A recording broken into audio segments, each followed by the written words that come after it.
សួស្តីបងប្អូនថ្ងៃនេះខ្ញុំមានវីដេអូមួយស្ដីពីរឿងនៃការបង្កើតវីដេអូ PE ឬក៏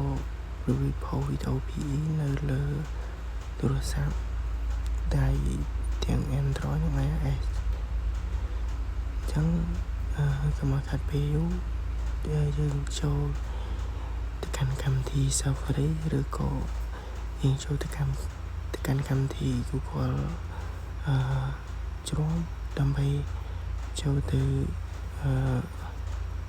ប្រើប្រាស់អញ្ចឹងជាដំបូងបងសូមចូលទៅកាន់Google ឬក៏កម្មវិធី Safari នៅលើ iPhone អញ្ចឹងបងសូមវាយដូចខ្ញុំចេះមកបាទអញ្ចឹងបងសូមចុចទៅលើវាមកហើយបងអស់ទៅលើ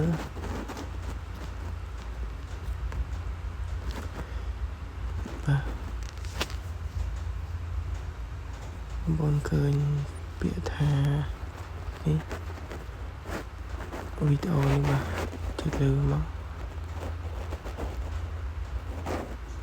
យើងបង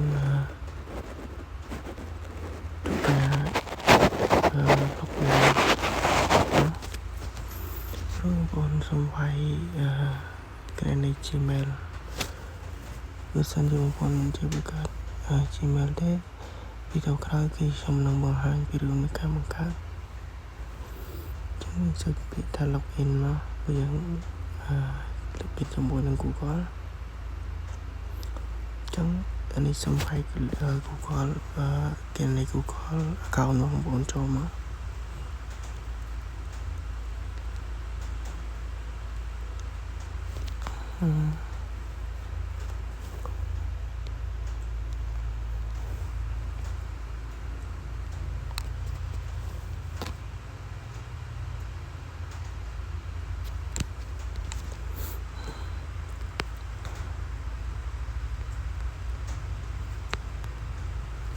បងសូម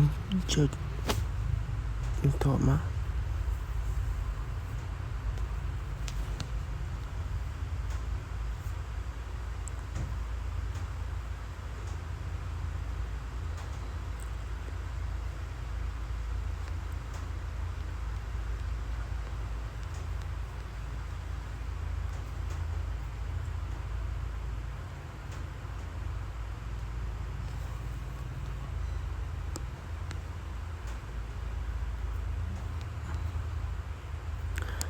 អញ្ចឹងអានេះគឺគេទាមទារយើងចុចលេខឲ្យត្រូវដើម្បី verify ជាមួយនឹងករណីយើងភ្ជាប់បាទចុច continue មក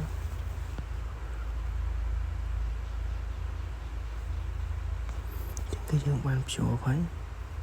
អញ្ចឹងយើងចុចលើនេះសាថ្មីមកបាទអញ្ចឹងគឺគេឲ្យភ្ជាប់ជាមួយនឹង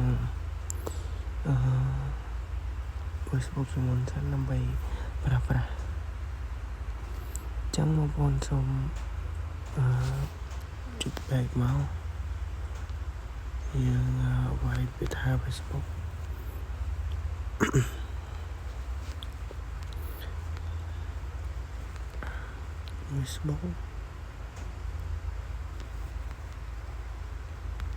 facebook.com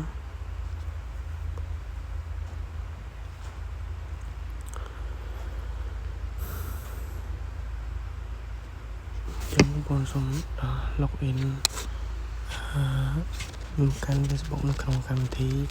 Google Chrome ឬក៏ Safari សិនមកបាទ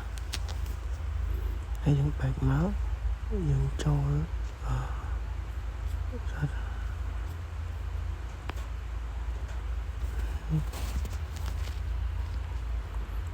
យើងចុច OK មកយើងចុចវា connect with Facebook យើងចុច continue ចុច continue មកបាទអញ្ចឹងគឺវាបានហើយអញ្ចឹង បងប្អូនទីហ្វ្រេម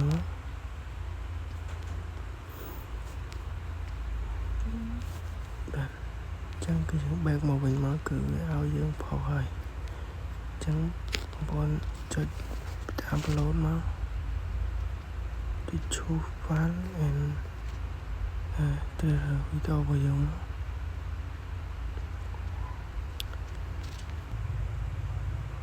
ទីយើងបានហើយយើង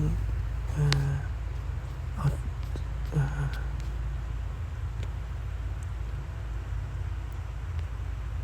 ទៅអាប់ឡូត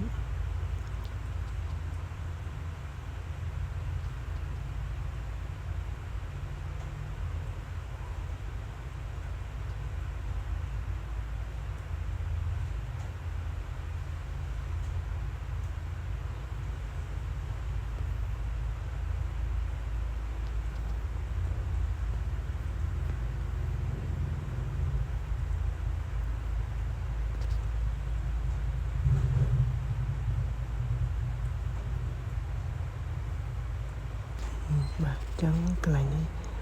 thumbnail យើងចុចរើសវាមកកន្លែងនេះយើងដាក់ select page យើងចង់ផុស page មួយណាយើង select លើវាទៅនេះគឺចំណងជើងខ្ញុំជាដាក់ទេទៅមកនេះលេងURL នេះគឺប្រភេទប៊ីតុងដែលយើងចុចជា like page មកនេះយើងចុចចង់ឲ្យយើងចុចនេះមក